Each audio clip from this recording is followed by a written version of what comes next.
was living there in Cooper Lake. In the big loud place, wasn't it? Yep. Yeah. It's recording.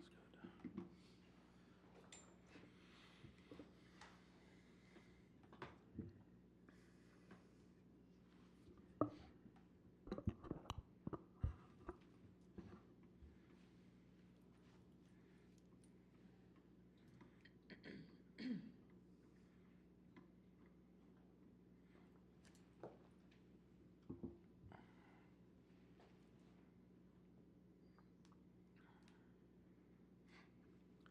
Okay, at this time, we'll call to order the February 9th, 2026 council regular meeting to order. Please rise if you can to say it, pledge. Pledge allegiance to the flag of the United States of America and to the republic for which it stands, one nation, under God, indivisible, with liberty and justice for all. Make a motion to adopt tonight's agenda as presented. Second. Have a motion and a second, all in favor? Aye. Item 4.0, presentation hearings. Mr. Mayor and Council, we have a presentation and a public hearing this evening for consideration. And essentially what we have currently today is for plumbing permits. And these are permits for commercial applications. Right now, the Department of Labor and Industry needs to conduct a plumbing plan review for the public and commercial projects within our jurisdiction. And there is the opportunity to change to allow a third party to do this, and we can walk through this. But essentially, as it stands right now, we had a project come through the city. It was fast-tracked somewhat, and when they realized they had to go through Department of Labor and Industry, they realized there was a 6-week delay on getting this done, and that kind of torpedoed their project. So they were looking into other options, and Rum River Consulting is one of those options. It's just we need to have our ordinances and our resolutions in place to account for that. But essentially this is covered by Minnesota Statute 1300.0215, subsection 6, where it says prior to installation by any person, corporation, or any public agency of a system of plumbing that serves the public or that serves any considerable number of persons, or any plumbing system that shall affect the public health in any manner, complete plans and specifications together with any additional information that the Commissioner of Labor and Industry may require shall be submitted and approved by the Commissioner. The appraisal of the Commissioner shall reflect the degree to which these plans and specifications affect the public health and can conform to the provisions of the Minnesota Plumbing Code. No construction shall proceed in accordance with approved plans and specifications, except in accordance with those approved plans and specifications. And so currently what we have before you here this evening is ordinance number 2026-01, which requires us to change our local statutes for plumbing permit administration and plan review and inspection.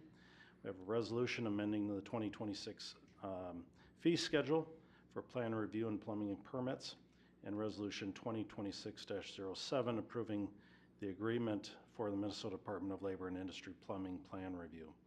And then the final item is the agreement with Rum River Consulting. We currently have an agreement with them for other permit type of work that they do for us on a as-needed basis. So this would be modifying their agreement to allow for utilizing their specialty in commercial applications to try and short-circuit that 6-week delay in this case. And perhaps it's odd that it's 6 weeks. I don't know. It might be normally 6 weeks. But at any rate, we want to be able to have another tool in our toolbox to ensure that these projects that are going through can be done on a timely basis and people can meet their requirements. So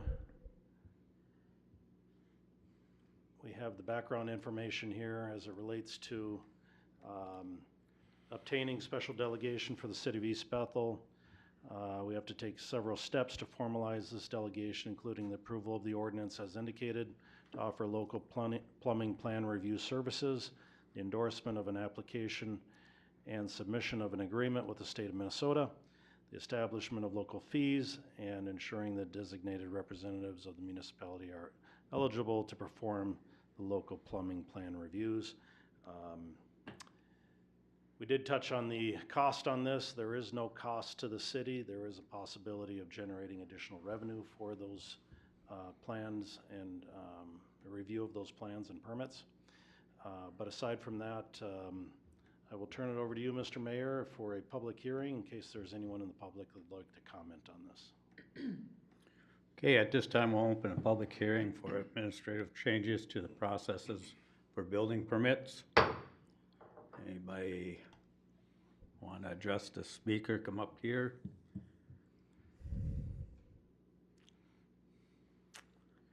Seeing none, I'll close the public hearing part. And we'll move forward with the motion to approve. So, Mr. Mayor, the first is an ordinance number 2026-01, adding Chapter 14, Article 3, Section 14.52 of the East Bethel Code of Ordinances, creating local statutes for plumbing permit administration, plan review, and inspection in the city of East Bethel. Make a motion to approve ordinance 2026-01, creating local statutes for plumbing permit administration, plan review, and inspections. Second. Have a motion and a second. Any further discussion? Yep, I have a couple of questions on this. So what is the process? I'm a little confused on the process. Business needs a plumber. Do they go to the state and they find out it's too long and then come to the city and we go to Rum River, or do we send our own public, what's the word? Worker, yeah, inspector to that? What is going to be the process for the person needing this service? So, Mr. Chair and council members, the process will be, instead of it automatically going to the state, it'll automatically go to the city then at that point, and the city will coordinate with Rum River because they have the individuals that are licensed to inspect these plans and review them, and thereby we'll complete it on this end, not on the state end, and should be much quicker. Okay, so it's all going to be all on the city, because I'm feeling like the city is already got too much on their plate and this is adding one more thing. So do we really want to add one more thing? Mr. Chair and council members, it is potentially adding one more thing, although we are contracting with Rum River to fulfill that function. I think it's in the interest of trying to help out our businesses so that they're not languishing with unnecessary backlog and delay at the state. Okay, so now I was looking at those fees on there and they seemed a little extravagant in my views.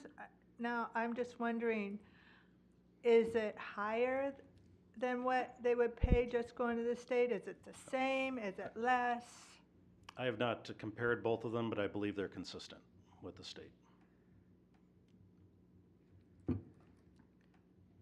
Okay, and those fees is it what I'm assuming, the different things are stacked onto each other? So if they need everything, it's going to be all of the fees at once, or would they just need, if they might just need one or two things, then it's those things put together? I'm just trying to get to the page you're referring to here. Yeah, it's all the red. Is it page 8? I'm on 34 right now.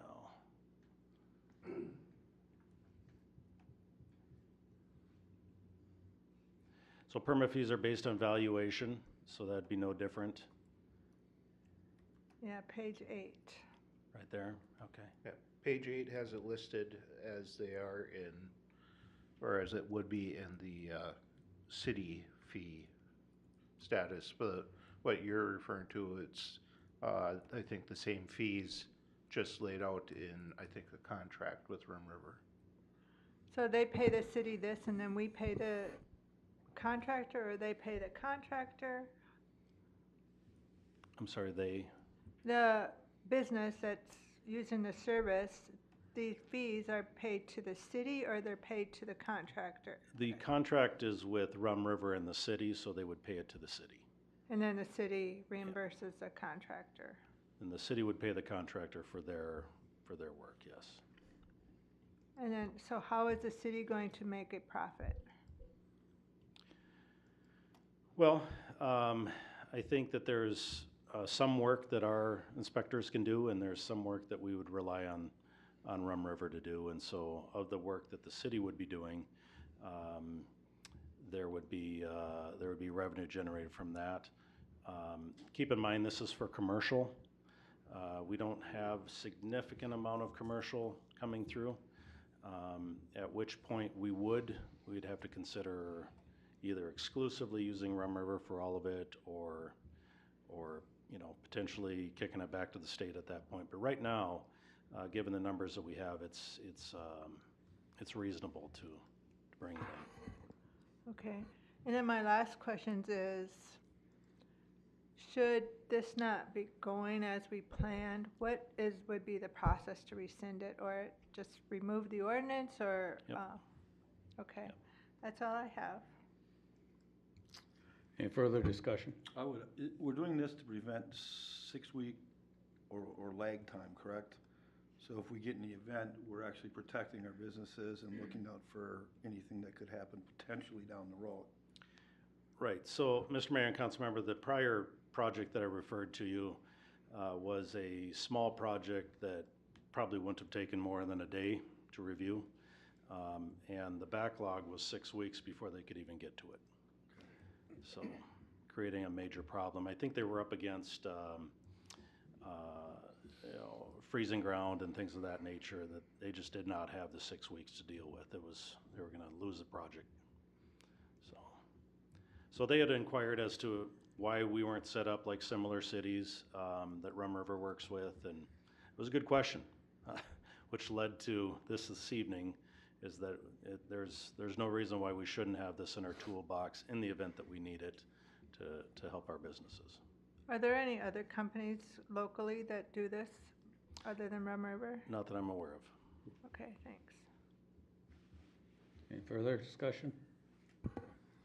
Mr. Hearing none? Mr. Mayor? Oh, I'll chime in just to answer the question on fees for you, Commissioner Urkel. So staff took care of all this. I wasn't involved, but reading the contract, it looks like the plumbing review fee is an 85% remittance back to the inspector. So the city keeps 15% of that fee.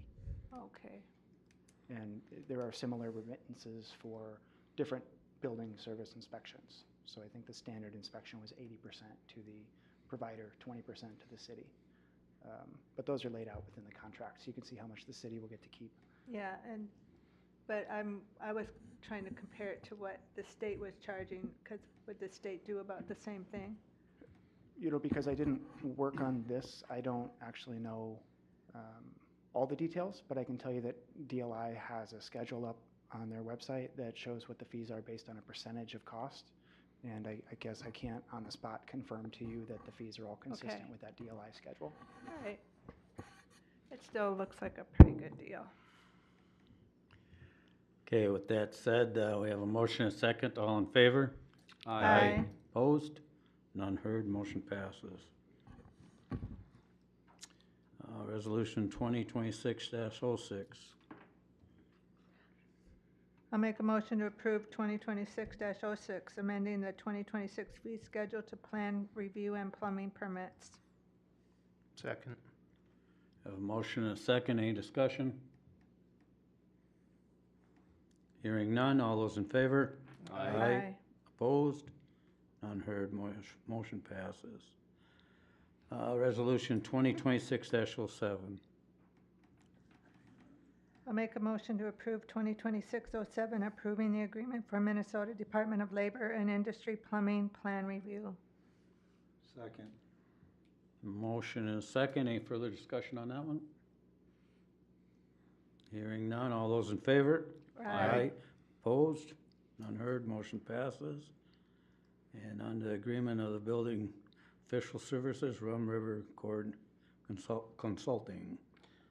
Make a motion to approve the revised contract with Rum River Consultants LLC as presented. Second. Have a motion and a second. Any further discussion on that one? I do have a question. Exhibit C on their Rum River Consultant Valuation Data Table. Everything seems value per square foot, and they've got masonry fireplace valued at $34,275 per square foot. Am I reading that right? I'm not exactly sure. This is the 24. valuation, not necessarily relating to what we're talking about this evening. However, I can research that to figure out what's going on with I that. just didn't want something snuck in there that. No, this would be, yeah. This isn't relating to the plumbing portion of it, so. Okay. Apparently masonry fireplaces are pretty expensive. That was it. Any other discussion? And Jacob, you did review this contract and found it acceptable? I did not take the moment to review it other than to quickly familiarize myself for council meetings, so I can't say for sure that everything in here is as it should be, but if it's a But- contract the city already has in place, I assume then that the bones of it Mm-hmm. are valid. Nothing But- jumped out at you? Nothing major jumped out at me. There Okay. were small things that I would change if I had the chance to start over, but we're not there and it's not Yeah. necessarily relevant. Okay, thank you. Any further discussion? None being heard. All those in favor? Aye. Opposed? None. Motion passes. Public forum. Evan Jones.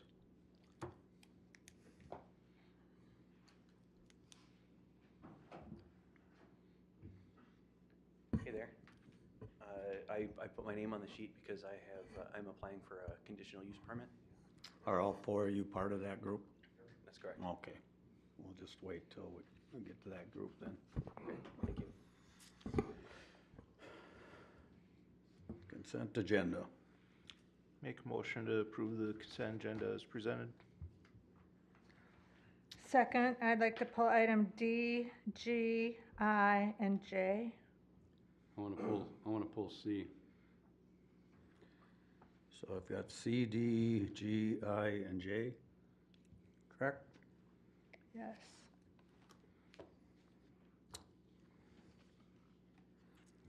So we have a motion. Did we get a second? Second. Oh, yeah, you did second it. Okay. All those in favor of the amended consent agenda? Aye. Aye. Aye.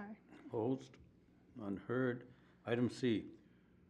Matt, page 43, underneath 408, it says Miller on two parts of it, it's supposed to be Smith on that one. I brought that up to the sheriff.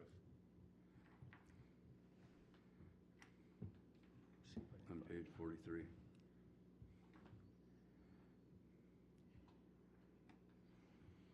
Page 43. Right here, Item number 43? right here, page 43. Okay. Miller Smith, we'll get those changes done, or just approve it based on those changes, and we'll make sure the record's changed. All right. I'll make a motion to approve item C with the changes that I've given the city administrator. Second. Motion second. Any more discussion? None being heard. All those in favor? Aye. Aye. Aye. Opposed? None heard. Motion passes. Item D. Item D is the approval of the advertisement for Public Works seasonal employees. I just didn't understand why there was a range of per hour, because in the past, it's always been a set price per hour, like $20 or $16 or $18 per hour. And now this says it's like $15 to $23 per hour or something. So I'm just wondering why there's not a set price for that. how do we advertise? You could get paid $15 or $24 an hour. How does that Right. work? Mr. Mayor and council members, it would depend on the experience of the person applying. If they have experience with heavy equipment, or if they have worked here before, or whatever the case may be, maybe they're brand new and need training, that would kind of dictate kind of the hourly at that point.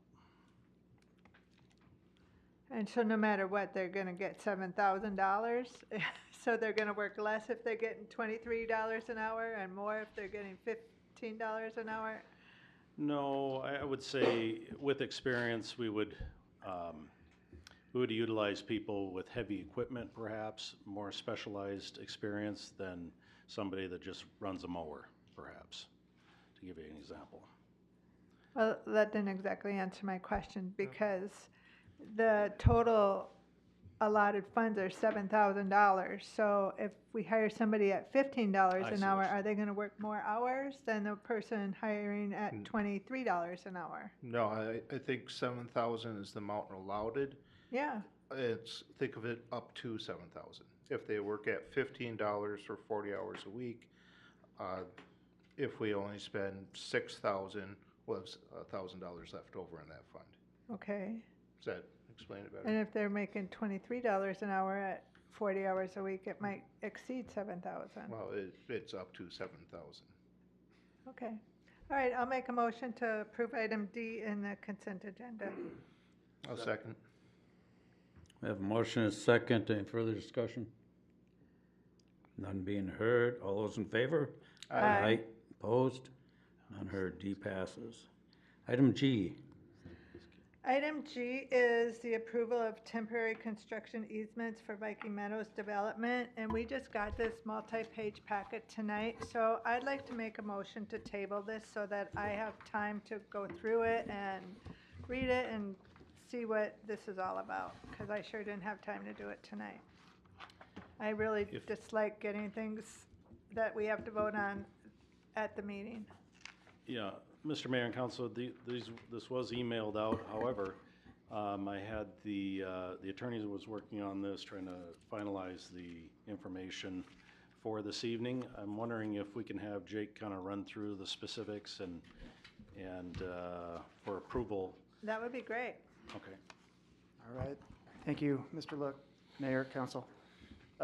These are routine documents. They might seem lengthy, I understand that, but they relate to finalizing the Viking Meadows second edition development. Essentially what happens is as the developments take place through their phases, the city takes ownership of some of the outlots within the development. So land that used to be owned by the developer Viking Meadows will be conveyed to the city. Those pieces of land still require public improvements, and the developer needs to make public improvements on city land. So as part of that, we grant temporary easements to allow them the right to go onto those pieces of property to conduct the activities within the scope of the already approved development agreement and development plan. So there's no change in the scope of the work that's being done. That's all been long ago approved. This is really just permission to enter and operate on the city's property. These particular easements are drafted to expire automatically at the end of this year, so December 31, 2026. No further action would be necessary. Once they're recorded, they will just cease to be valid, so there's no additional filings that would need to be made.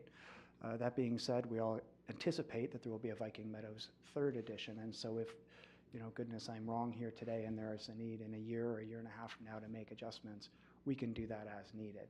And the same goes for any extensions of time that might be required if, in fact, the developer needs more than 12 months to complete the public improvements.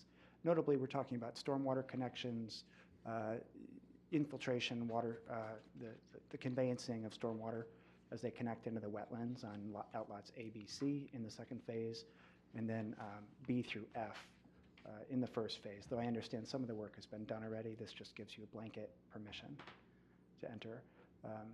We require your approval because the city is conveying, a non-possessory interest in land, but these are critical to getting the project moving on time and recorded for next week. Okay, with that, sounds great to me now that I understand what this is all about. So I started to make a motion, I didn't quite make it. Do I have to rescind what I said? You know, I don't recall how you started things, so I you can said go ahead. I was and gonna gonna make a never got motion to s- table it. It never got seconded. eh? It never got seconded or Sure, then anything. it fails for lack of a second. Mr. Mayor would call the order on that. Okay. Just call that motion failed, Mr. Call the Mayor. motion again on item G. I'll make a motion to approve item G of the consent agenda. Second. Have a motion and a second. Any further discussion? None being heard. All those in favor? Aye. Opposed? None heard. Motion passes. Item I. Okay, item I is, I just have a question on it, because I was reading through it, and it talked about the gambling, the city gets 10%. Is that from everybody, including nonprofits, or just the businesses that make the money? I was a little confused, because I thought nonprofits kept everything. I don't know. No. I'm just No, curious. The site locations are right here as to where the gambling's occurring and the amount collected from that, and the totals down here, I think that may answer your question, but then to further, the $62,386.10 goes for our public safety. So we utilize that to offset our sheriff's contract. I knew that. I was just wondering, so if if the Chamber of Commerce is, or another 501c3 is sponsoring a pull tab thing, does the nonprofit pay the 10% too, or it's just that business? This is all run through nonprofits. Right, they would all be nonprofits, but Okay. I'm not- I'm just curious. Yeah. It's not anything that was going to disapprove this. I was just curious. I'll make a motion to approve item I on the consent agenda. Second. We have a motion and a second. Any further discussion? None being heard. All those in favor? Aye. Opposed? None heard. Item J. Item J is Upper Rum River Water Management proposed budget increase, because they have a mandate to do a 10-year plan. I am just wondering if they can't rearrange their budget, because I know these other cities are not going to want to approve this increase, or are we the only ones having to pay the increase? The increase is spread out between all the cities involved, correct? Correct. It is spread out through all of Yeah, them. because I And it's know not that, it's always it's been a lot fight. bigger. Each of them are required to do a 10-year plan, and they cost anywhere between $50,000, $60,000, $70,000. So they're budgeting and working on it, so it's not such an impact Yeah, on the budget. Otherwise, they'd ask for a big chunk of money, and they're trying to get ahead of it. yeah. If, Matt, you go to page 62.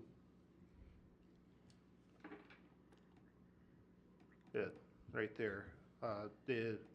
Both the Upper Rum and the Sunrise, because Sunrise just went over this as well, they did actually rearrange their budgets, because if you look at the top line of the last 2 years where you have dark blue and light blue, that is the total of the budget. But the actual budget, called operating budget, is in the dark blue. The money that is being requested for the 10-year plan is the light blue. So if you actually look at the 26 and 27 budget, those are in line, and in fact 27 is going down. So they did rearrange the budgets to that they would be spending less in order to, did I cover that? That's a good explanation, thank you, because I looked at this, I'm like, I don't even know what this is talking about.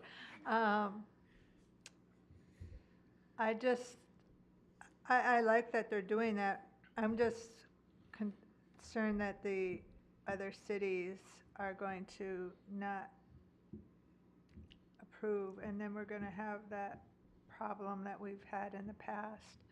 But thank you.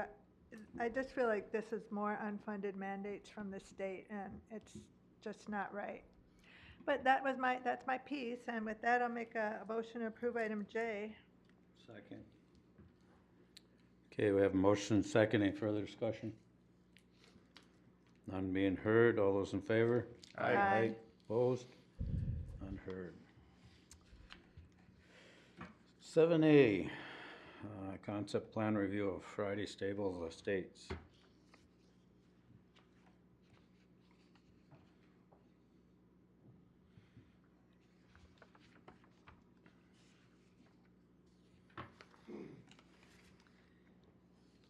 Thank you, Mr. Mayor, council members. This is a concept plan for an 8-lot subdivision on Greenbrook Drive.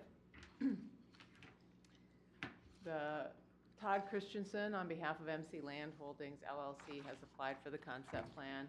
The property is on your screen. It is guided and zoned rural residential. The Planning Commission held a public hearing at the meeting on January 27th and voted unanimously to recommend approval. There was no one present at the meeting to speak on this item. Again, this is the southern portion of the city, so this borders Ham Lake on the south, surrounded by single-family homes and large lot residential on the other 3 sides. This is the concept plan as submitted.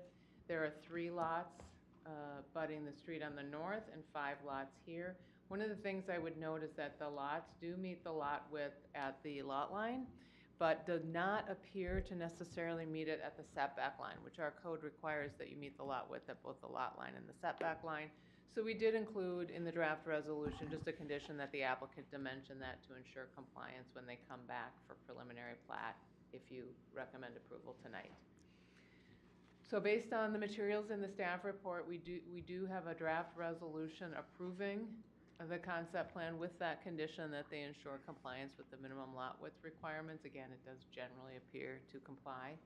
Alternatively, if you find that it does not meet the lot width requirements or something else, we have drafted a resolution for denial as well.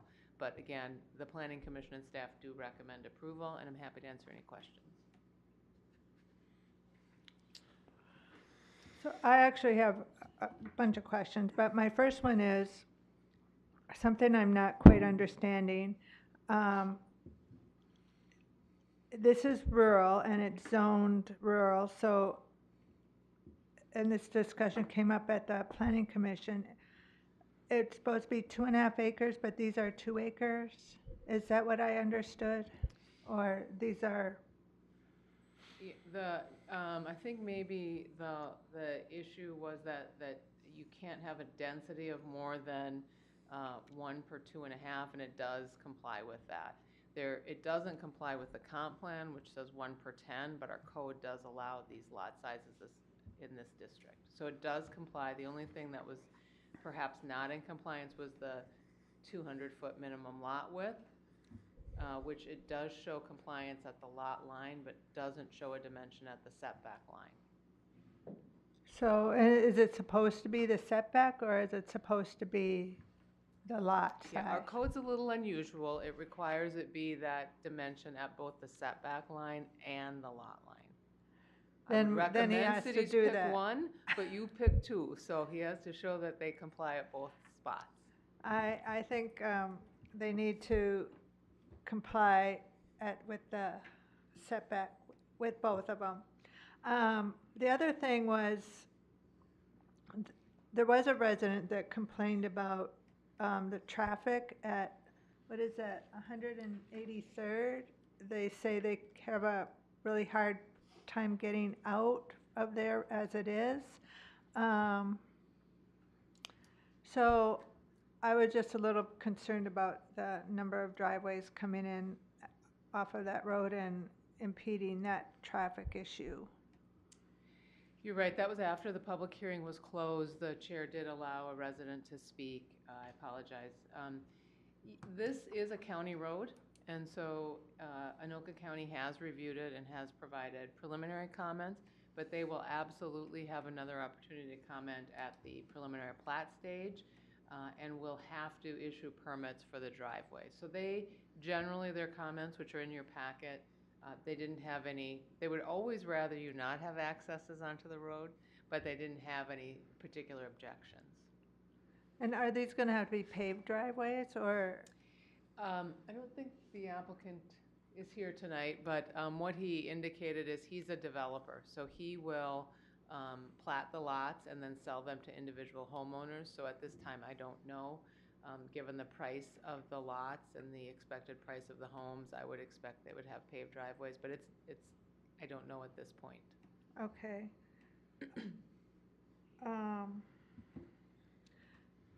That one lot, I guess it's the first one that looks like a triangle. This one? Yeah, that seems like it's not a good shape for a lot, because at the point, or almost a point, it doesn't seem like it would be wide enough. What is the dimensions on that? I just feel like if, On the right side, that's 38.54 feet. yeah, So that, it's almost 40 feet. That's a decent dimension. is that a good size for it just seems like if one of the lots had to be eliminated, I would recommend that one. But I do think they need to have that 200 feet, including setback and lot line.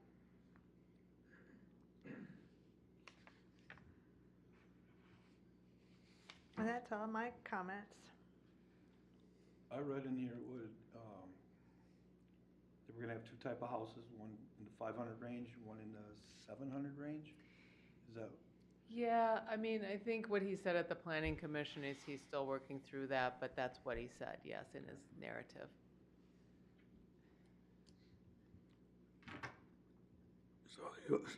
So Hawkinson's report is from the first one that was presented. It December. really doesn't address this. December 16th. Seems how it was just a concept. I was going to make the recommendation that we have an updated engineer's report by Oh. the preliminary. Yeah, because that's on the 17 lot one. I apologize, that's my mistake. We did get an updated memo, and I'm sorry, I did not swap that out between planning commission and council, but he did provide a memo. I'm happy to provide that to the council as well, but he did not have any significant issues, more comments about needing the MinRam for the wetland delineation and a stormwater plan. Because I would think that number 5 on that original report, he'd have the same on the next report, is that the street frontage are required. It was a very different plan for the first one, and my sincere apologies that that did not get updated. I did reach out to him to get the new memo. He gave it to me, and I apologize. But the street comment did go away.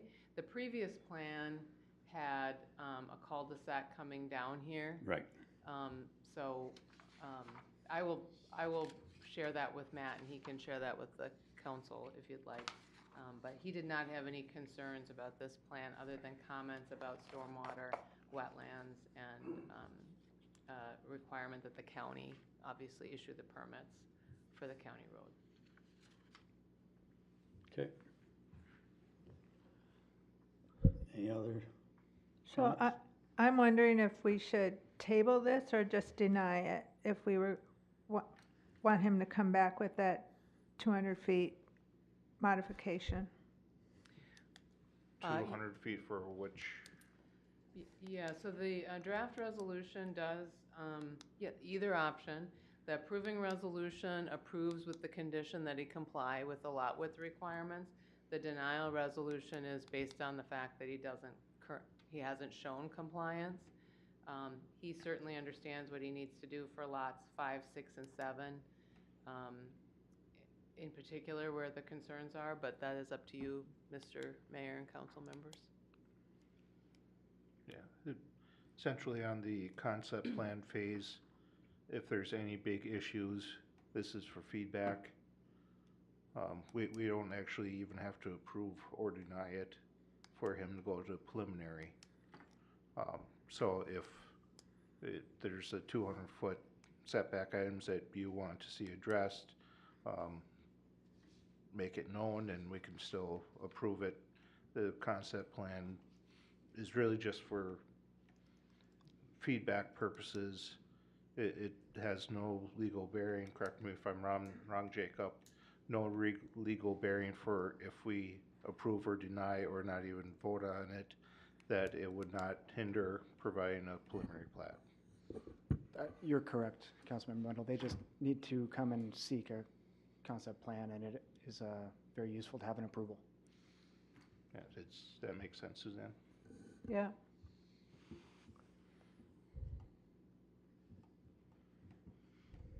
I think I'm still stuck on that 2.5 acres though. Where it says the concept plan shows less than 1 unit per 2.5 acres. 2 acres and a maximum density of 1 unit per two. I just thought everything had to be 2.5 acres, so it's my mind, but it's okay. It does. Are you looking at the engineer's memo or the staff report? What are you looking at? I'm looking at the resolution actually right now, but I did see it in those two. Because if you look at page 70, what's required for the lot area is 2 acres with a density not to exceed 1 unit per 2.5. What's proposed is 2.2 acre minimum, so it exceeds the 2 acre, roughly 1 unit per 2.65 acres, so it exceeds the 2.5. Okay, thank you for explaining that. I got it now. And if we Now it look makes at sense. if we look at the lot width as 200 feet at public right-of-way, that's what's required. Proposed, we have a range of 200 feet to 309 feet, depending on the lot at the right-of-way. What we are asking for clarification on the preliminary, what's required for lot width is the 200 feet at front building setback. There is no dimensions on this plat to verify that, so what is proposed is having that provided at the preliminary plat. Got it.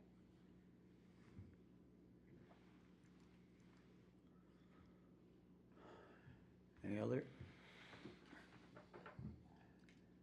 You good, Susan? Yep, I'm good. All right, maybe I'm not. So the approval is going to include that 200 feet, right? Okay, got it. Yes. It's not enough information available to check at building setback, so we can approve it with the condition that at the preliminary it has those dimensions on it. Okay, why don't you make that motion? Okay.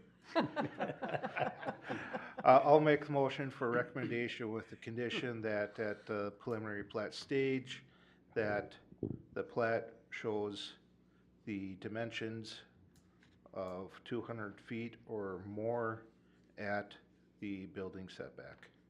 Second. Okay, we have a motion and a second. Any further discussion? None being heard. All those in favor? Aye. Opposed? None heard. Motion passes.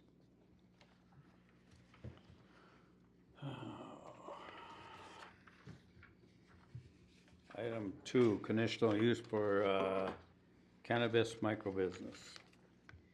Thank you, Mr. Mayor, council members. This is an existing building on Johnson Street. The applicant is proposing to purchase the building for the business. Happy Earth Made Products, Hemp LLC, is applying for a CUP for a cannabis microbusiness. The property is guided and zoned light industrial, and cannabis microbusiness is a conditional use in that zoning district. The applicant has asked for 2 endorsements, and that's something that the state does with this. So we call out the endorsements that are being requested, and specifically an endorsement for cultivation and for production of consumer products. There is no retail endorsement as part of this application.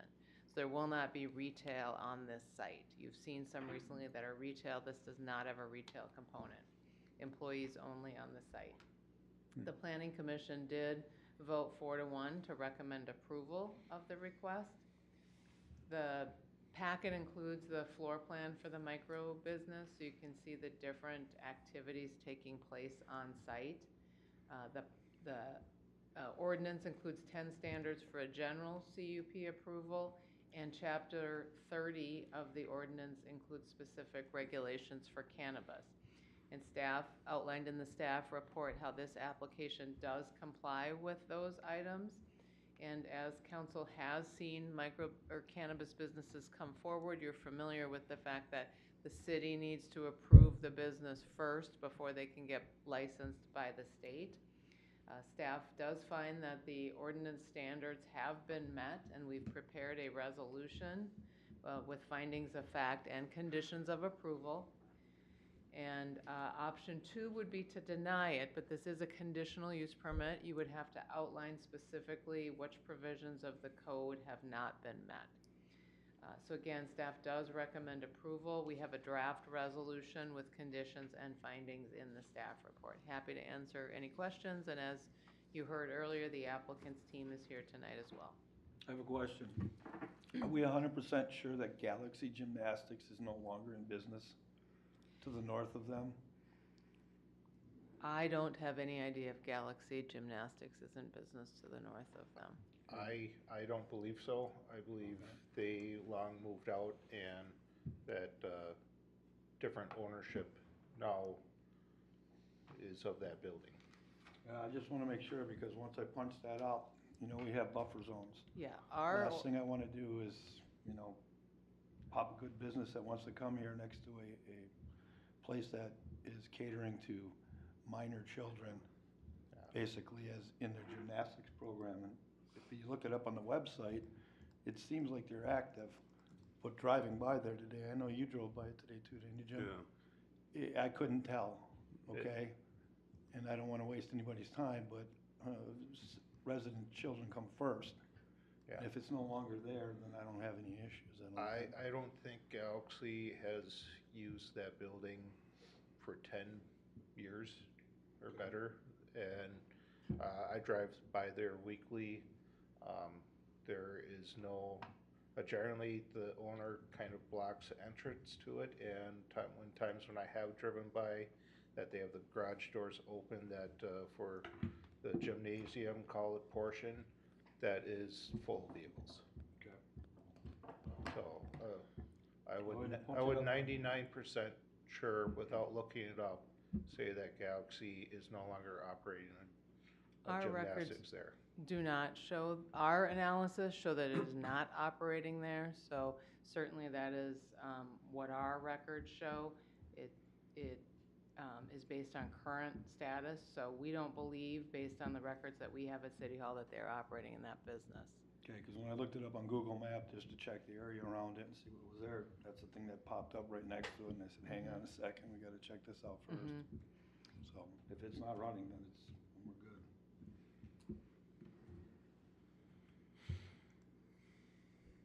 good.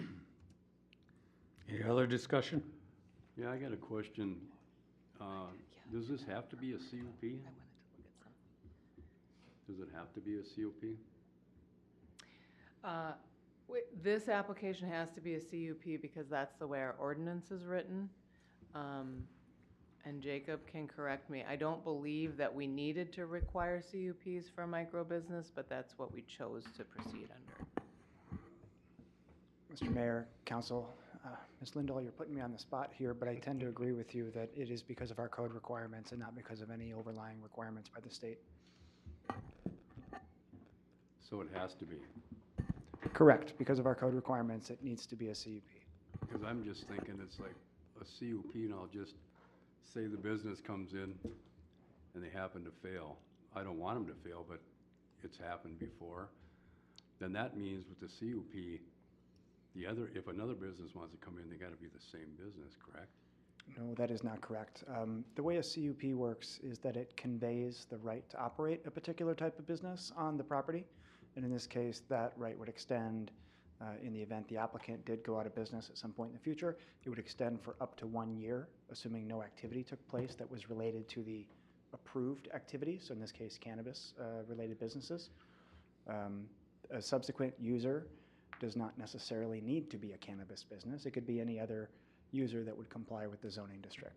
Okay, so if I understand you right, so then it would have to sit empty a year?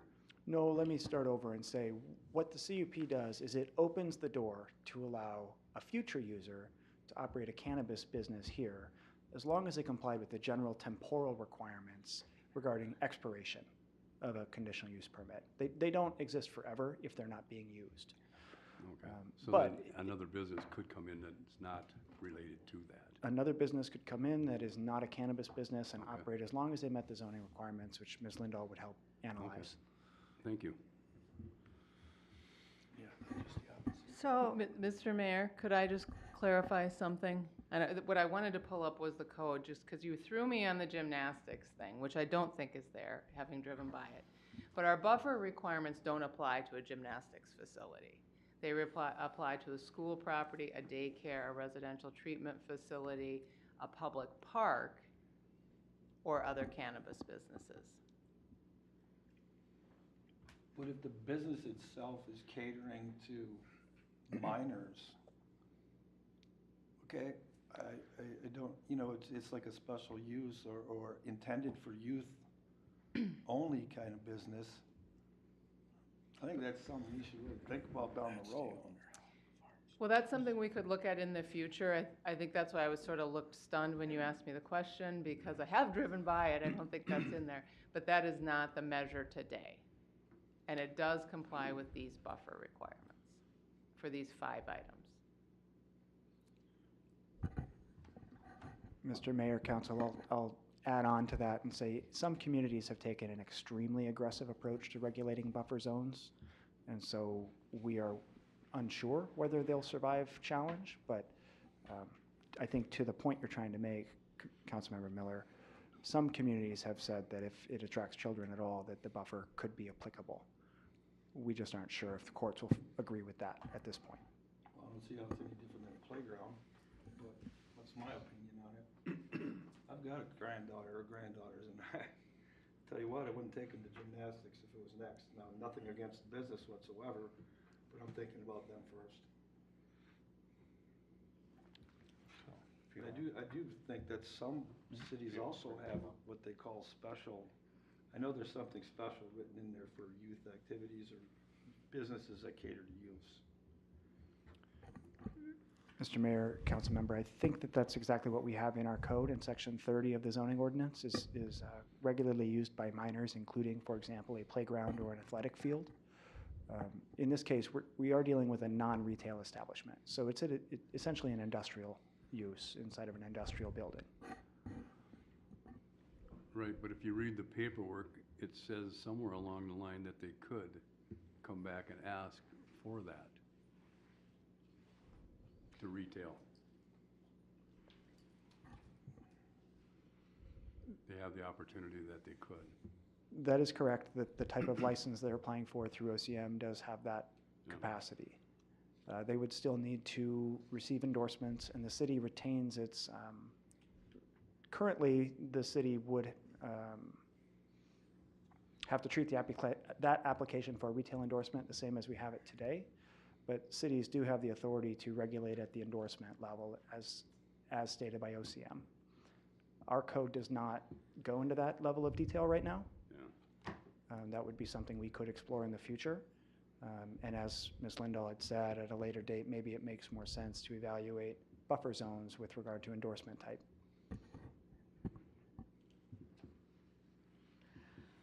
okay, I have, did you have more to Oh, say? thanks.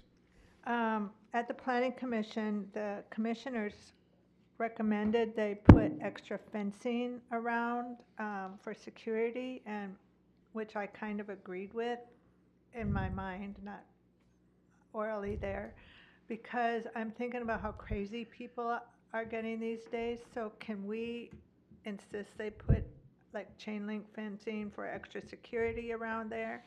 And my other question is, what if some of the conditions fail, like that odor starts spreading around the community and community members complain? And I understand they've got all this HVAC technology going in there that's supposed to prevent it.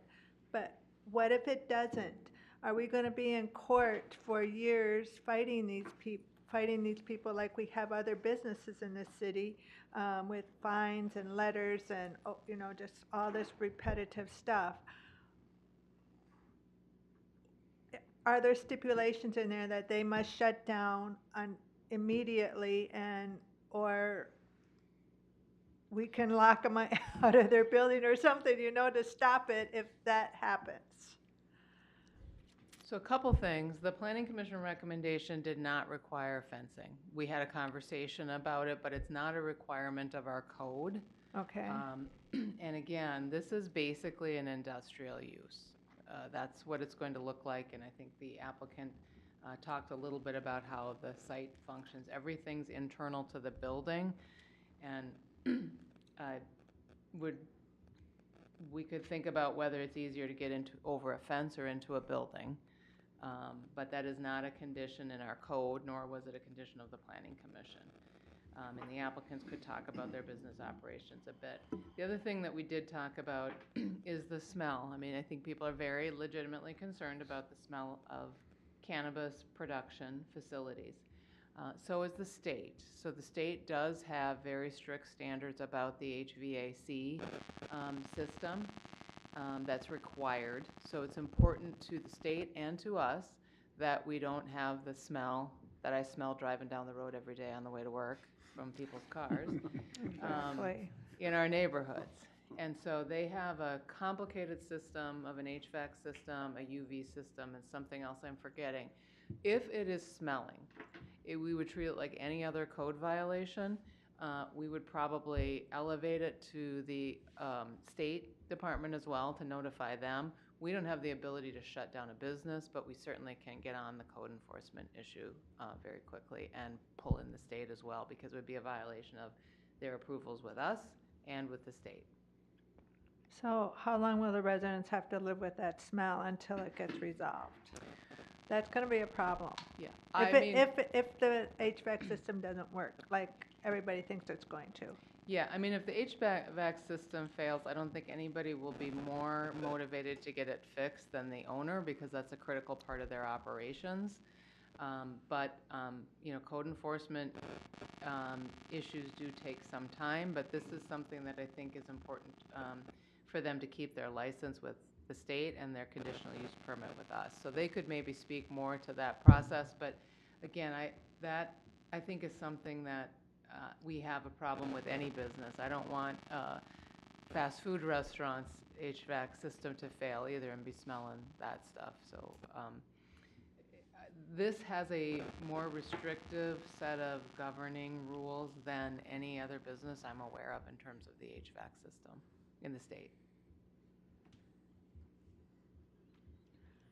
Okay.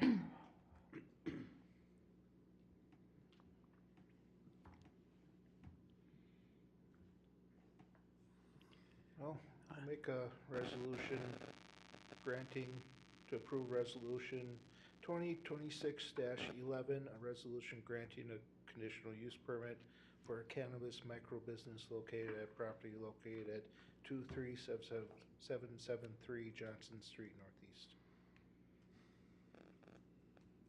I'm gonna second that, but I still have some questions.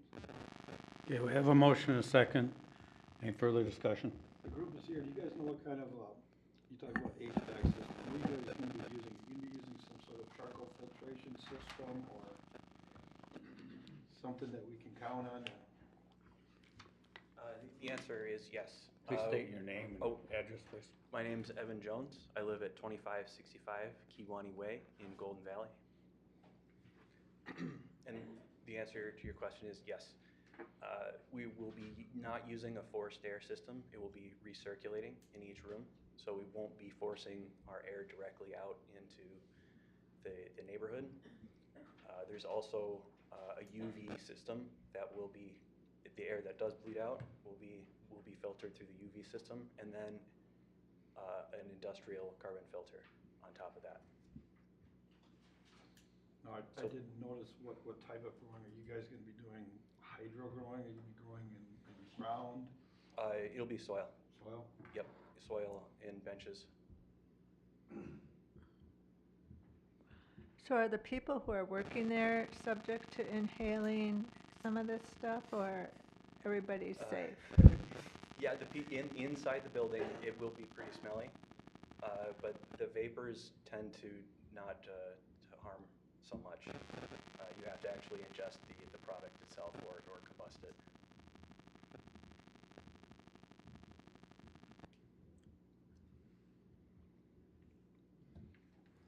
Any other discussion?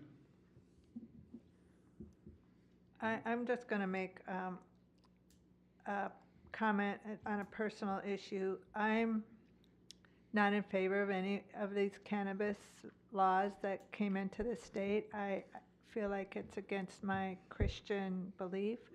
I think I have to vote for this because it's legal through the state, but morally I am against it. So I just want to make that statement loud and clear. One more question. So you're gonna be a grower then? You're gonna be growing? Yep. From what, seed through harvest according to your maps and all this stuff? Yep, both Or clones your- and seed. Your blueprints? Are you at any time gonna be selling out of there directly to the storefront?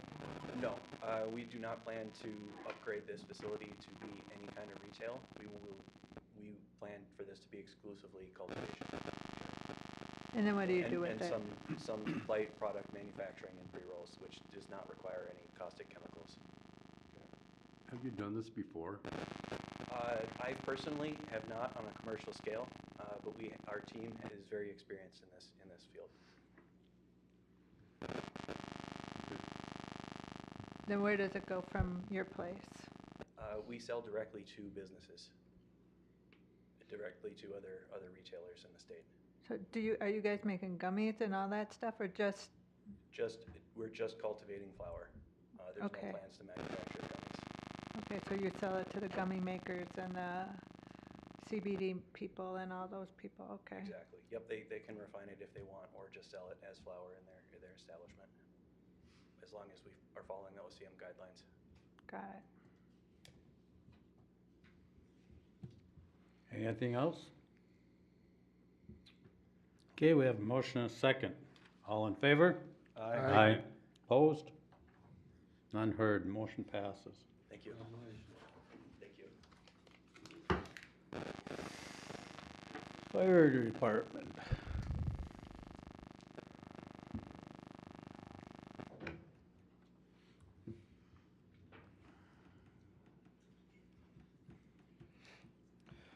Mayor, members of the council, good evening.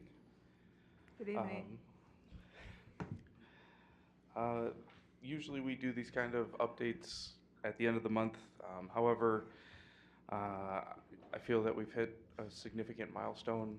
Everything that I can find says that our staffing limit is 35 members. That's what I was told when we started, or when I started. That's what I can find written down. I've heard varying numbers.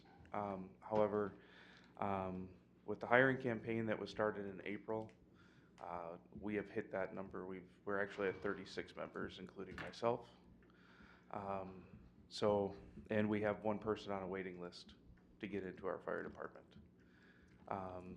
This is exciting because there are recruitment and retention hardships throughout the U.S., and we've been able to add 7 people, bringing our numbers again to 36. This was carried out primarily by the interview board members as well as other people who helped get the message out, but I'd like to recognize Deputy Chief Uden, District Chief Hoffman, Captain Jill King, Firefighter Downey, Madison, and Bulkey for being able to move these people through the process and get them started with us. With that, we have 5 that are going to be starting the academy tomorrow, which is exciting. They're in for approximately 4 months of training to become full members of our department. 2 of our probationary firefighters came from other departments having experience, so they're going through our mentorship program and getting up to speed with our process. Yeah, so it's just kind of an exciting time. We've been able to add that many people. Any questions on that? No, I'd just like to say, everybody, your entire team and staff has been doing a great job. From the residents I talked to at the last breakfast, there seems to be a different aura around our department. People seem to be very upbeat. Floors look fantastic up there. And it's nice to hear residents saying that they're proud of the fire department and everything that you're doing. And I'm just like to say, just keep it up. Tell everybody up there to keep it up, because it's being noticed. It's being noticed by not only us, but residents out there. So thank you for that. It is great to hear that. Definitely. I will be sure. I've heard the same thing, and it's all positive, which is great.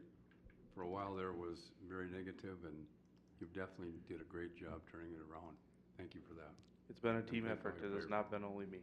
No, but I mean, you were a big part of it, big time. I appreciate that. Thank every one of them also. I will be sure to pass that message along. I want to second and third those compliments. I do have a question though. If it says 35 and you have 36 now, do we need to make changes to ordinances or something, or you can just keep hiring? We will continue to build a waiting list.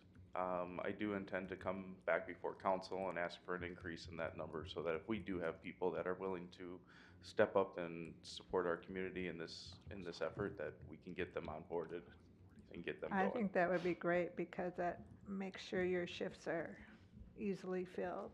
You have backups and stuff like that. Pretty sure that was raised to 45 several years ago.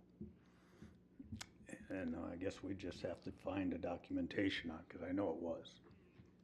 I appreciate that knowledge, Mayor. That I'm a little early to the punch. However, adding 7 people is still exciting. Yep. Yeah, it is very good. Definitely. I know we've been trying for a while. Okay. The other thing that I provided for the council, again, this was hopefully to be at the end of last month, is the year in review. I put this together, it was originally supposed to be a fairly short document, and it was supposed to kind of highlight some of the things that we've gone through and things that we're doing in the department. Ended up being roughly 9 pages of accomplishments and things that we have going on. One of them is the staffing, but just to hit some of the highlights, we have multiple community outreach events. One event that was not listed in this was Night to Unite. So I don't have an accurate number on exactly how many people we were able to have citizen contacts with, but everything else that we had on there brought us into the community, and I believe brought us closer to the community. So we'll continue to explore those. The recruitment and retention, we just discussed that. We intend to continue that effort to, if it is 45, to fill that 45. If it's not, to continue to grow that waiting list, and then again approach the council about moving that number up. Training is going well. We've been working on various different topics throughout the year. We were able to, one of the big things, or a few of the big things, we were able to institute a mentoring program. So all 7 people that we have hired, one being in 2026, I am including that person in 2025's report, has a mentor, someone that is a peer that they can go to and get information for on our department or ask questions of. It's kind of their person within our department. We had the officer appointments, and we instituted the senior firefighter duty officer program. We had the numerous station improvements to include the floors, the HVAC, and the table that was donated to us that's now in the kitchen at Station 1. We had the equipment and tool upgrades at the end of the year. Deputy Chief Uden was able to do over 100 inspections throughout the year while still growing into his role as the deputy chief. And to top that all off, again, we did the 918 call responses throughout the year to a plethora of different calls. And I'm proud of the people that make up our fire department that they continue to answer these calls. We're looking forward to 2026. Awesome. Any questions, comments? No, I appreciate what you put together here. It was very good. I mean, it tells a lot of what you did for the year 2025, and I am thankful for every one of you, big time. Yeah, it's very informative on the last page here with this chart of all the different kind of calls that you guys go out to and the knowledge that you have to have for all the diverse different things of, you know, potential worst case scenarios. It's pretty impressive. I started showing you guys this chart on a monthly basis 2-3 months ago, and I'm not sure if you've seen it prior to that. But I do think that this chart, while it's busy and might look confusing because some of the lines go all to different places, this is the education that our staff has. Yep. This is the capability that our staff has. As complex as this looks like, that's what our staff has the capability to handle. So while it's a little confusing, while it's a little busy, it's accurate. Yeah, it's pretty impressive. That's great. The guys that stood up to now and are mentors for the other ones, that's really a good deal too. Big time.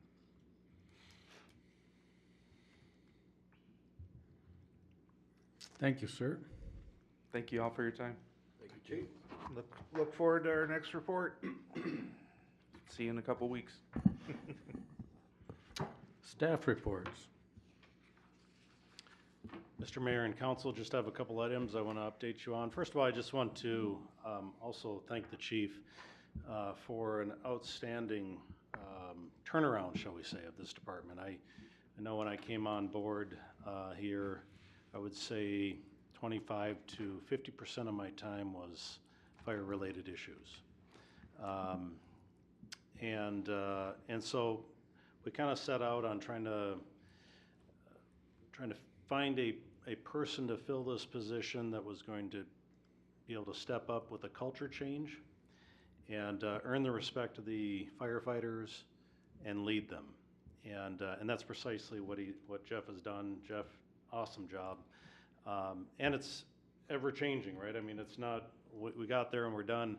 It's continually moving, but he's stepping up to that, and we really appreciate. I have not gotten any calls since the change in leadership there, and so it's just a phenomenal outcome, kind of what everyone was hoping for, and it's actually materialized. So again, thank your firefighters.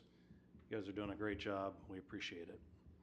Wanted to give a quick update on the newsletter. Typically we have a winter newsletter.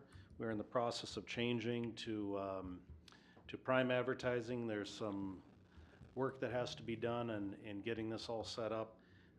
We are going to do a winter/spring newsletter, combine the two, and it'll be a larger newsletter than normal. But I think it'll be well worth it. This is going to be a full color piece, and brand new, state of the art. It's going to look beautiful. And the reason why I'm kind of pitching that right now is that there's some businesses that had indicated they'd like to advertise, but they needed full color to do it.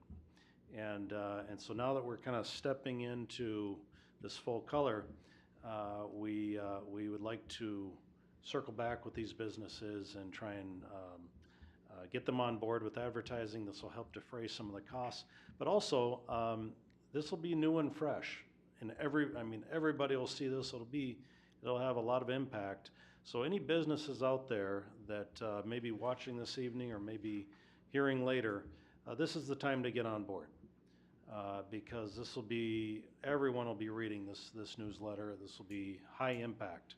So if you have a business, you want to try an ad, we'll help you put together a color ad if you'd like through Prime Advertising, and we can hit the ground running. So again, as council members, mayor, if you guys know businesses that should be calling but just aren't, be sure to contact them. Let them know this is a good opportunity. So, Is there a new deadline then? we are using the same articles that were submitted, but there'll be some differences as far as what the spring type of issue would have had in it. I mean to tell them, because I know our deadline to turn things in is passed. As soon as possible. As soon as possible. Because it will take some time to put these ads together. If they don't have an ad that's already put together, it'll take some time to do that. So we want to make sure to get a high quality ad.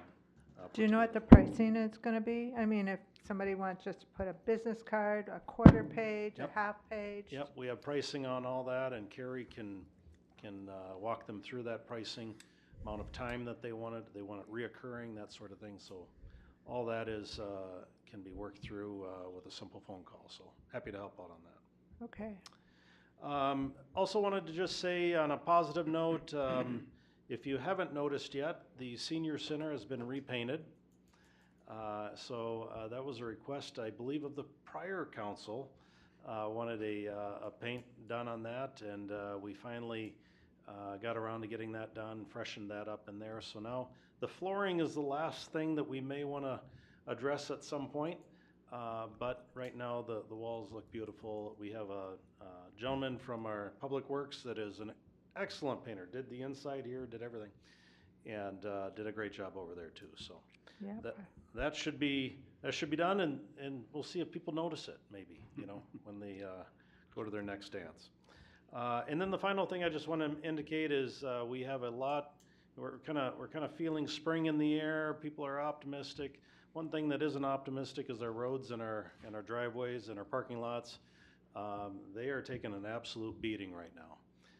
So we're hoping that as they're shifting around, maybe they'll settle down here and not cause too much damage, because there are two things that cost a tremendous amount of money: roofs and parking lots and roads.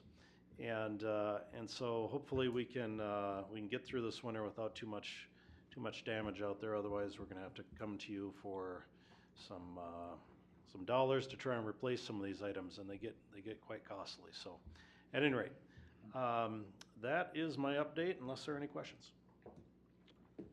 I'm just gonna make a comment. The windows over there are pretty bad too. The windows do have some failing seals in them, and if you would like, we can look at what the cost might be to replace. Eventually, let's get the floor done first. Okay. So if you haven't had a chance to go over to the fire department and walk on the floors, I know Councilmember Miller said that they were over there and saw them.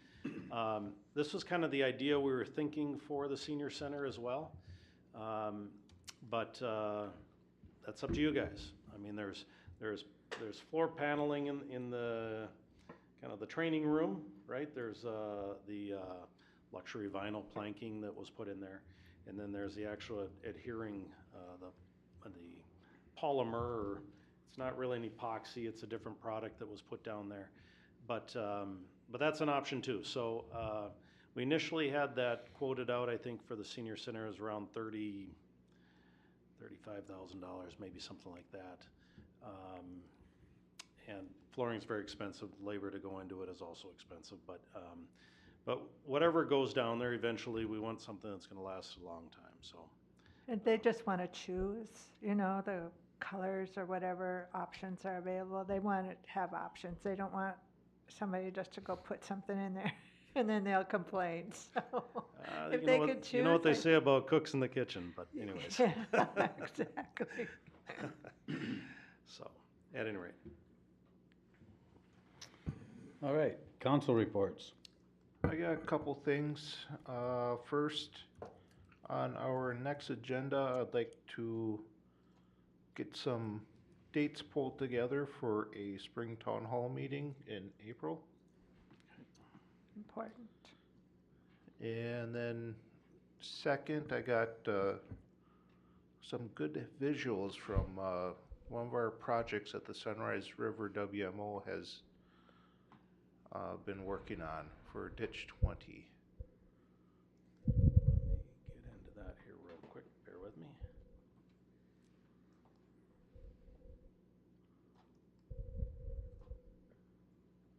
Okay. So this one you've probably seen before. This shows kind of the basic concept of down below. You got the ditch, and we'd be digging out this big pool, and then the ditch would continue. And the yellow parts up to the north are the spoil piles that result from digging this out. So if we go to the next one then. And why? This project was put together to create a settling area in ditch 20 to settle out phosphorus and other Okay. things that we don't want to run into Typo Lake. Got it. Because then Typo Lake runs in Martin Lake, and Martin Lake runs to the south and continues on. So this is actual detailed view. The middle dark blue line was the existing. That was the existing ditch. So the whole thing is opened up, but what's interesting on here is these purple parts are dug out deeper. They're approximately 8 feet deep, and they're created to make another waterway and to guide the water to go slower around and through the area, and it would bottleneck, go back into the ditch, which creates it to settle out even further. So I found this graph to be really interesting in that aspect. That's not just a big thing that they're digging out, that's designed in a certain way. So if you can bring up the video then. And so this is actually looking at before the project was started and overlaying the project that it's about 70% done. And if you look at these pools based on this excavator here, it's pretty massive. Wow. So this was kind of a big accomplishment, a big project that they will definitely help clean the waters. And so this project will be wrapping up this winter. And as I said at the last meeting, we got a grant for the same style project on ditch 13. So between these two projects, it's really helping our water. That's all I got. Okay, and I attended a planning commission meeting, and I have an airport meeting coming up here. I do have an issue about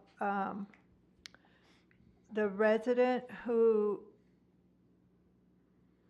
I don't want to bring up names, so I got to be careful how I say this.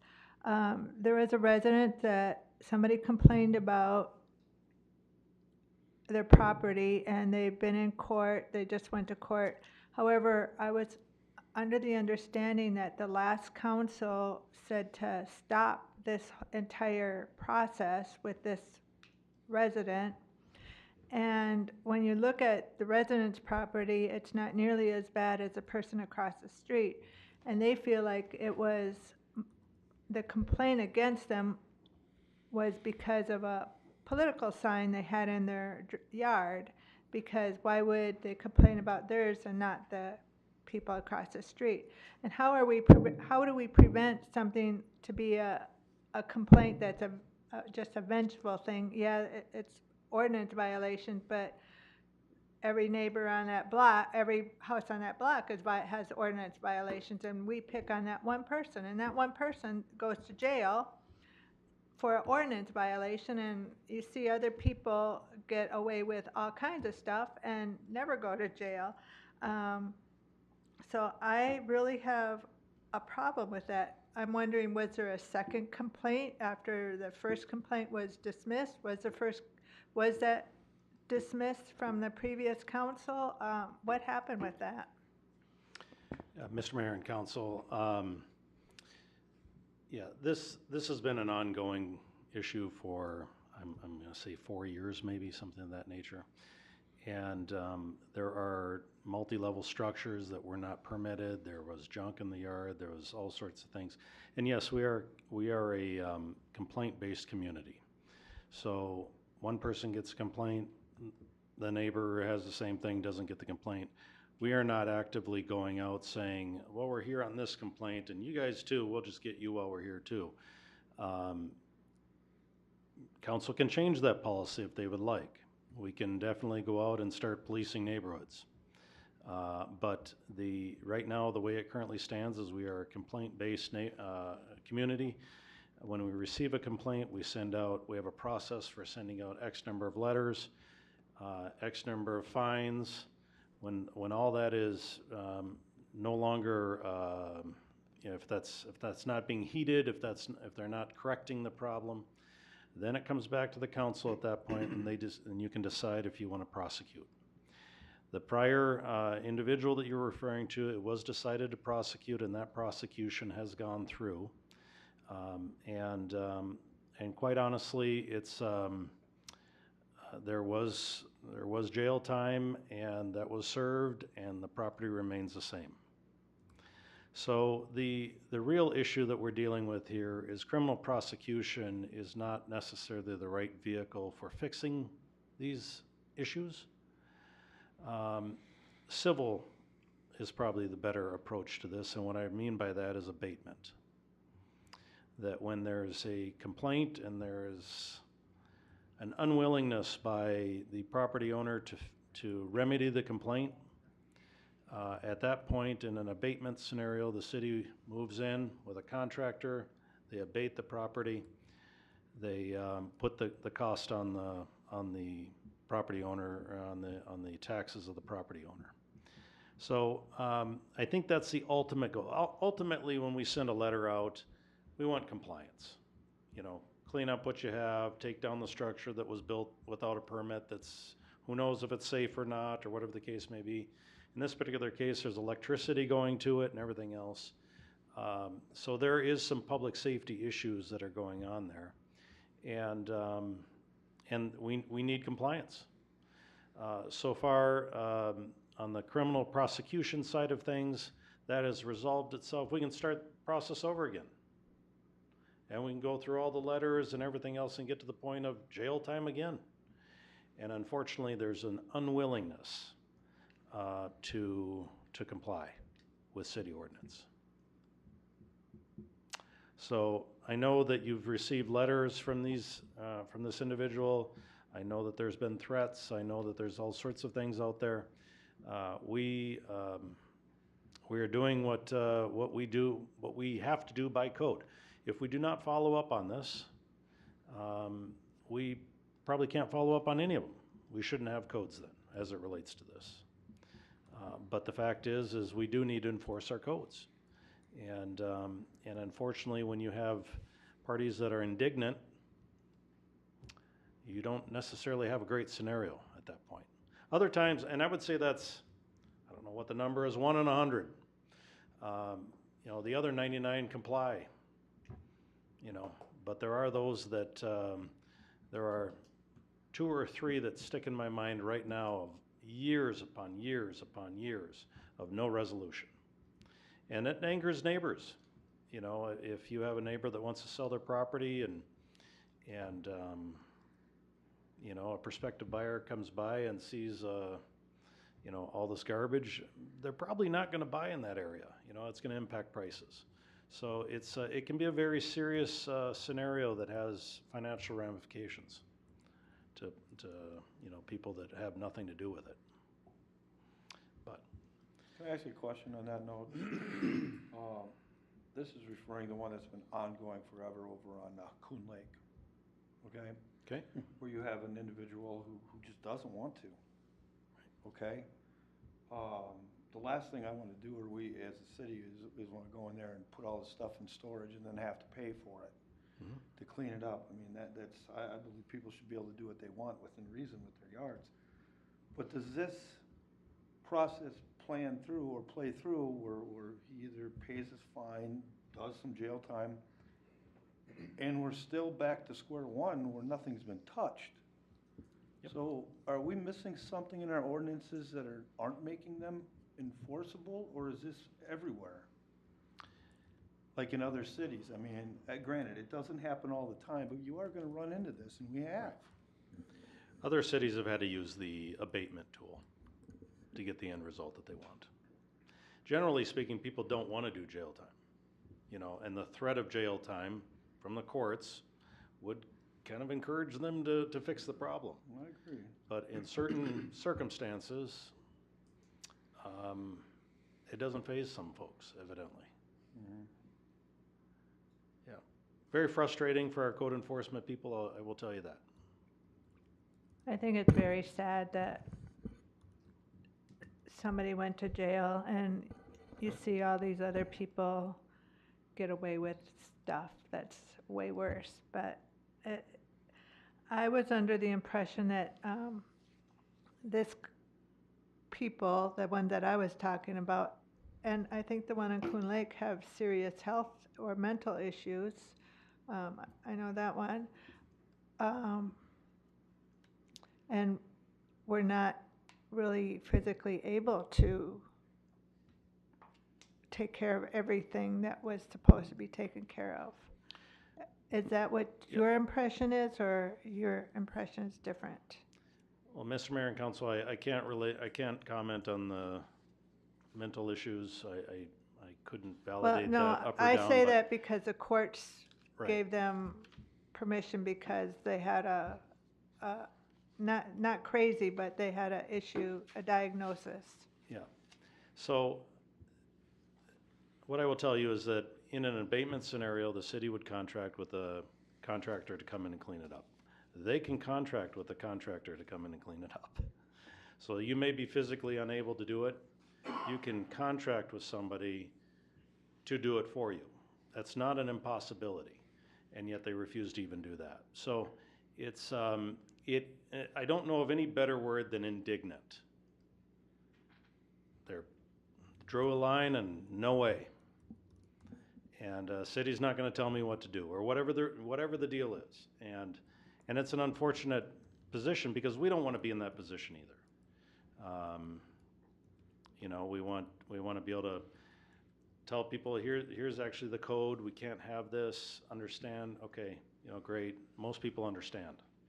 Most people fix the problem, but there are the select few that have, I don't know if they consider the city the enemy or whatever the case is, but they refuse to comply, absolutely refuse. And at that point, the city, I don't believe we've ever engaged in abatement in the past, but we may want to take a look at that. And to the point of storing it, yes, you have to store it. And then they have to get rid of it within a certain amount of time, and if they abandon it after a certain amount of time, the law speaks to this, and then you can dispose of it or auction it or do whatever. There is some cost involved, and our ordinances have to be bulletproof in the sense that we can bill that back to the resident. City of Ramsey was notorious for this in that they went down this road. Their ordinance wasn't bulletproof. They abated somebody and challenged it in court and lost. And they ended up eating the cost on it. So we want to make sure if we go down this road that from a legal standpoint, we've looked at what other communities, mistakes they've made, and go down the road that we will not make those same mistakes if we decide to go that route.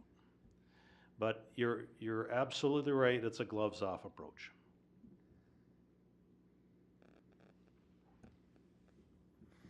I almost wish we had volunteers that would help Maybe a volunteer group or something like that, at least offer it. I think part of the issue is separation with material things. That's true too. Like if you don't have a pole barn to put it in to keep it out of sight, where is it gonna go? Now I'm separated from the things that I hold dear. So, How many TV shows are there about hoarding, or was it American Pickers, where they go around to different pole barns and look at all these treasures that are in here, and I personally know some people that have done that, and Yep. it's a thing.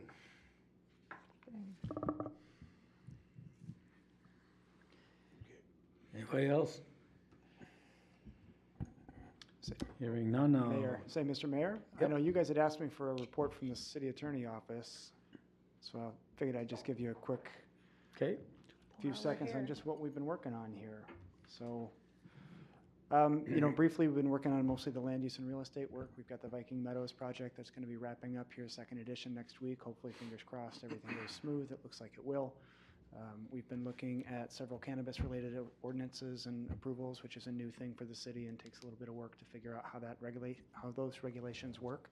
Just talked about some of the abatement issues, and the criminal process is a punishment, the civil process is a remedy. So that's one way to think about it. You don't clean your child's room, you punish them and take away toy time. If you abate, you're going to clean the room for them and, well, bill it back to them. Last week, we closed on the Sims property. That, from what I understand from Eric and Lynn, went smoothly. Notwithstanding the vandalism that happened at the last minute, the city was compensated back on that purchase price for the loss of the copper pipe. But, all in all, a good real estate transaction went through there. And, little odds and ends with work here with Matt and staff on other things that might come up, in the coming months. How many ordinance court cases do you have going? Are there any still? Yeah, I don't know that I can answer, well, I know I can't answer that, but I can say that since January of '25, we have filed 85 criminal prosecutions. I understand that about 10 to 15 of those folks never showed up, and there's open We warrants have for their arrests. 85 complaints. No, we're talking about criminal prosecutions just generally, not about nuisance complaints. And so could I be don't- DWIs. things of that nature, Oh. misdemeanor offenses that would be prosecuted by the city attorney's office as opposed to felony prosecutions at the county office, or code nuisance complaints. They don't come to us directly. They go to Matt and to staff. And so we don't find out about that until, as Matt had just talked about, until they kind of go through the process and we reach a conclusion that the only way to enforce is either criminally or to pursue civil abatement, which up to now the city has pursued criminal prosecution. Yeah. So I can't answer your question, but that's sort of the landscape of how that would work for nuisance enforcement. And as Matt said, it's a complaint-based system, which is what most cities use. Yeah. And you can't answer it because of privacy or No, because because I you don't- just don't know? I don't know. Okay, got it. But if it's a nuisance complaint you're concerned about, I mean, that's a question that Matt and staff would have. If it's specific to how many criminal proceedings are we currently involved in related to nuisance, I can follow up with that information. I'd like to know that, Okay. yeah.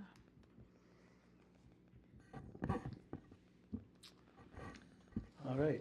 Nothing else, I'll make a motion to adjourn. Second? A motion and a second to adjourn. All those in favor? Aye. Aye. Meeting's closed.